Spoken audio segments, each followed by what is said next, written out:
just assumed you knew about it. Yeah, I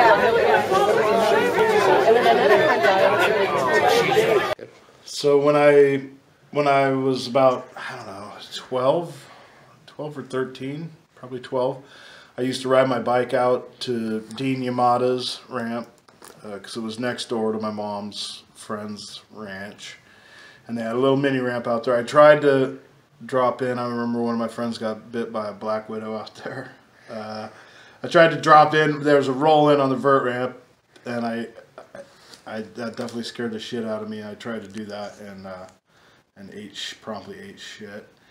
So I would skate that mini ramp that was next to it, which was pretty crappy, but it was a mini ramp. And I was out there trying to learn axle stalls 50-50, and Sam Cunningham was skating the vert ramp. And I remember he was doing fakie ollies to tail with what looked like a longboard to me. But I don't know if his boards were pretty long. So, but he came over and helped me, like gave me pointers on learning 50-50s. And so that was cool. He was super cool. And then we went to Capital Blowout, whatever year that was. 86. 86, yeah, something like that. And we saw him there, and he remembered my name, and that was a big deal. I was super stoked about that.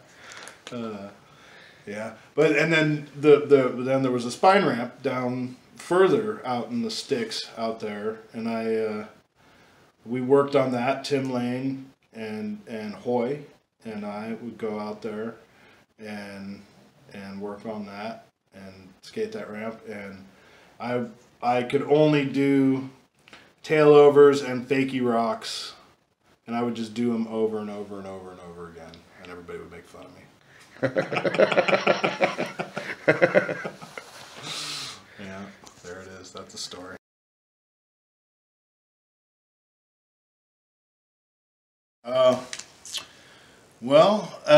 Definitely Corey was a big influence.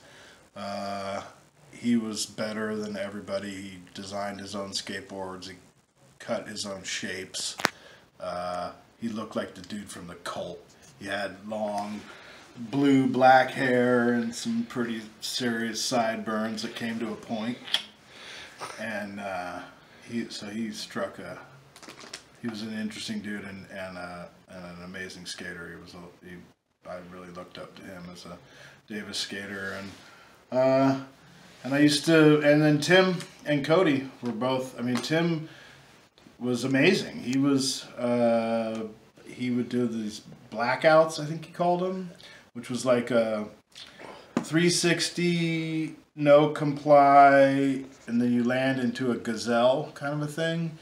And he would just do a mock Louie. Just you would be cruising with him, and he would just bust out and do that. And it was, essentially like a 720, where you're putting your foot down at the first. It was badass. That was a cool trick. He was the first person I saw do frontside 360 no complies, and he used to smack his trucks when he would do a 50-50 and come down and smack. And hit your front truck. I always thought that was cool. That was a Davis style thing right there. I saw Sacto dudes do it later, but I'm pretty sure that was Tim's thing. That was pretty much Davis right there. Central Park. I loved Central Park, man. It used to not be about... I think they tore all those things out now, but Central Park was just ledges, and we waxed them up, and you could do 5-0 grinds across the whole thing's nose paddler and nose picks on those, and they were just super fun. It was right in the middle of town, and it was a good meeting place, and it used to not be a bust at all. Even with little kids playing in the playground, nobody really cared. And then obviously campus, there are multiple spots on campus. I mean, campus is the first place I ever did a handrail.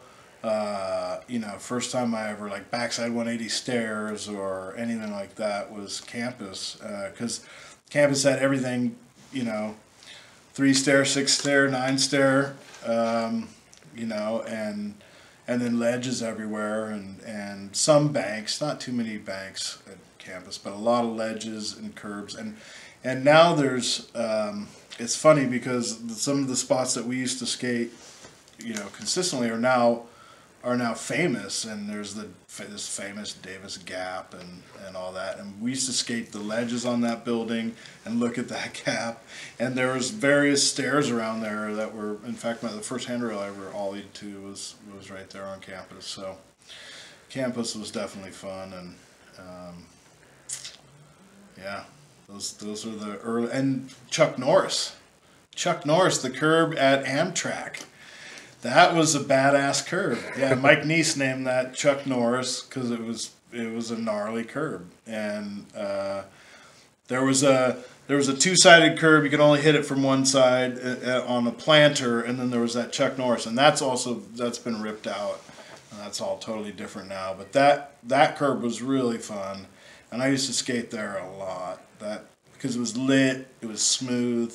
There was a couple little ollie hits, and then the curbs were great. A lot of fun.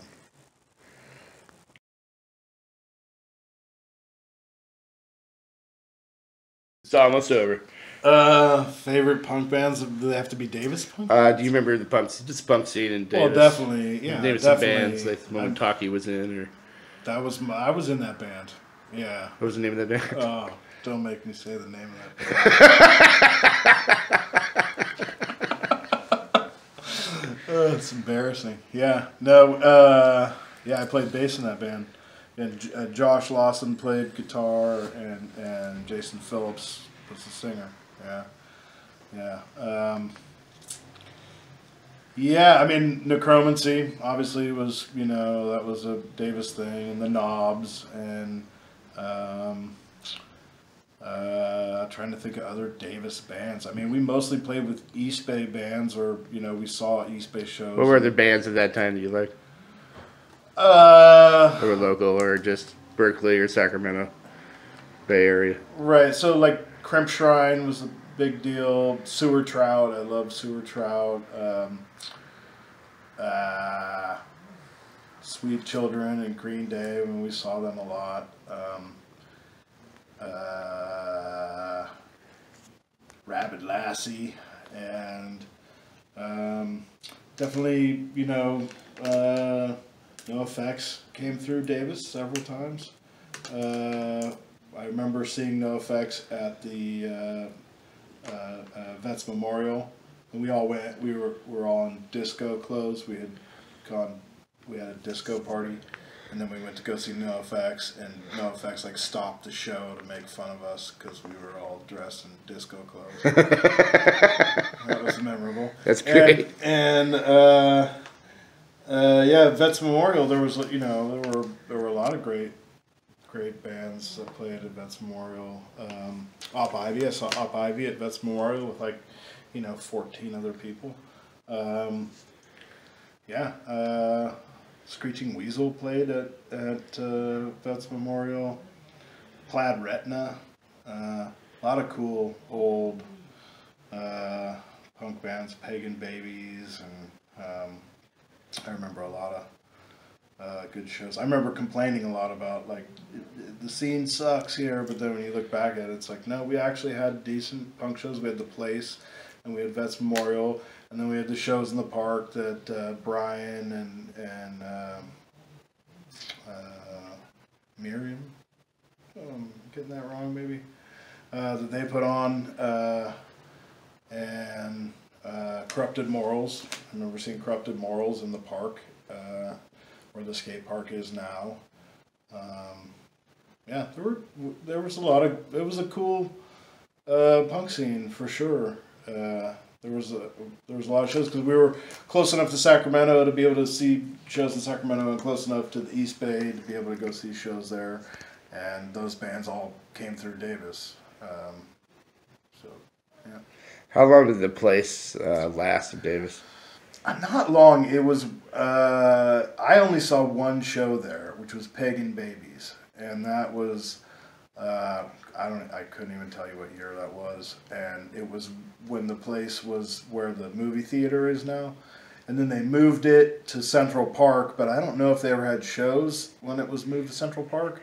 I think after it was moved, I think is when Vets Memorial started, and those shows were pretty bleak. Don't get me wrong; like it was like a stage and like a curtain and like a auditorium. It was like a school auditorium kind of a thing. But some amazing bands played. I mean, again, I saw Sweet Children there, and they said it was Friday, and they said we're Sweet Children. We've been together since Wednesday.